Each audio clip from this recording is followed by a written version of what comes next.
Mais cette période d'apogée est également celle où apparaissent les premières limites et les divisions internes de la maison américaine. La première limite est tout d'abord économique et financière.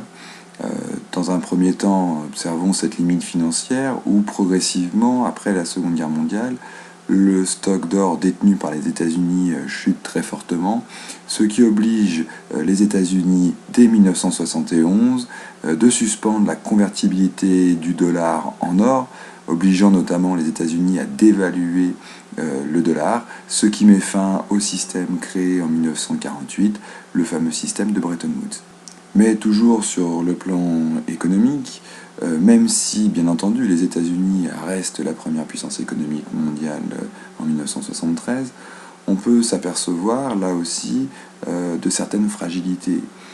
Pour preuve, la croissance économique du PIB américain est inférieure par exemple à celle du Japon ou même de la plupart des pays européens comme la France ou l'Allemagne sur la même période, c'est-à-dire pendant la croissance économique des Trente Glorieuses. La part de leur production également américaine recule fortement. Pour preuve, en 1948, les États-Unis fabriquaient 85% des voitures mondiales.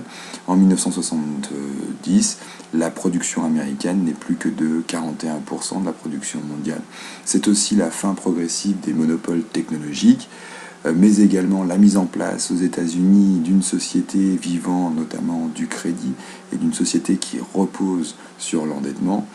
Mais c'est enfin également la remise en cause du modèle social américain, dans la mesure où en 1962 par exemple, 40 millions d'Américains vivent sous le seuil de pauvreté des 3000 $, ce qui oblige par exemple les présidents Kennedy et Johnson, démocrates, à mettre en place des combats contre la pauvreté. C'est le projet par exemple de grande société de Johnson, qui vise notamment à développer non seulement les droits civils, mais également un vaste plan de santé et d'accessibilité à la santé, le plan Medicare.